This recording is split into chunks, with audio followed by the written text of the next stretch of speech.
Episode 4, The Song They Tried to Erase. You think you know a story until a single sound changes everything.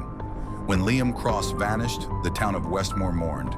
His songs faded from the bars, his posters peeled from the poles, and his name became a quiet ache on the lips of those who loved him. But now, over a year later, a voice returns from the static. A new song has surfaced online, one no one was ever supposed to hear. They called it Whispers at Willow Creek. The file was uploaded anonymously, and at first people thought it was fake, an AI imitation or an old demo scraped from his laptop. But when audio experts examined it, they confirmed what no one wanted to believe. It was Liam, his voice, his guitar, recorded after the night he disappeared. Detective Maren Holt was in her office when she first heard it. "Play that again," she said, leaning closer to the speaker. The song was rough, crackling, almost distant, but the lyrics were haunting. 3 names in the dark, 1 buried lie. They said my song would never die. Liam's tone was fragile, almost trembling. But what caught Holt's attention wasn't his words. It was the faint whisper buried under the melody, a second voice. When the lab enhanced the file, the whisper became clear enough to make her skin crawl. "They made me record it."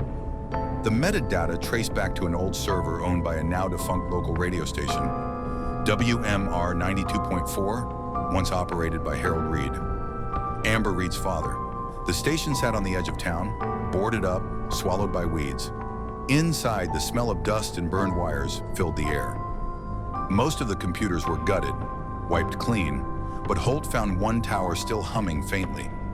In its files, there was a folder labeled simply, "For Liam."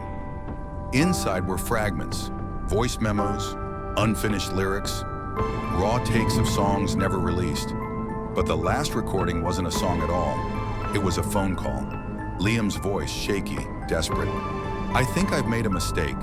They said they'd help with the studio deal, but this isn't about music anymore."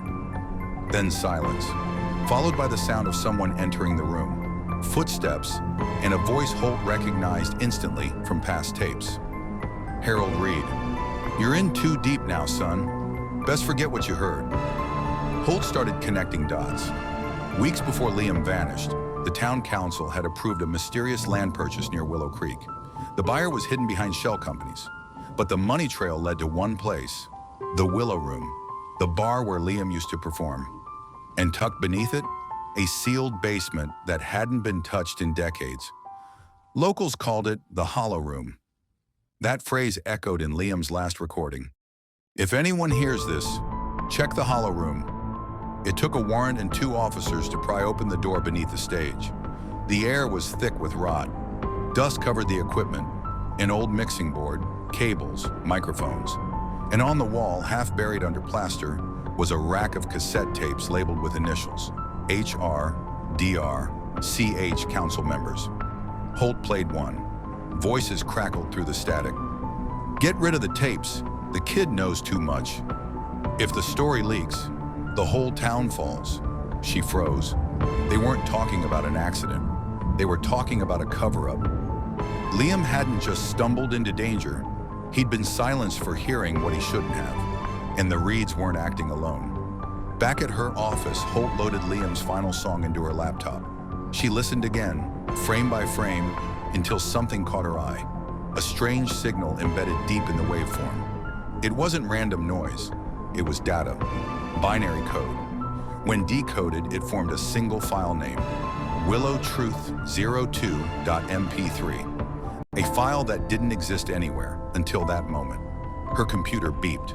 The file appeared in her downloads as if pulled from nowhere.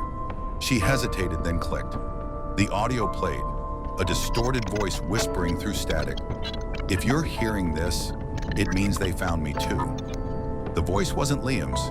It was Elias Ward, the radio station engineer who vanished shortly after the first investigation. "They buried more than a singer," he continued. "They buried the truth.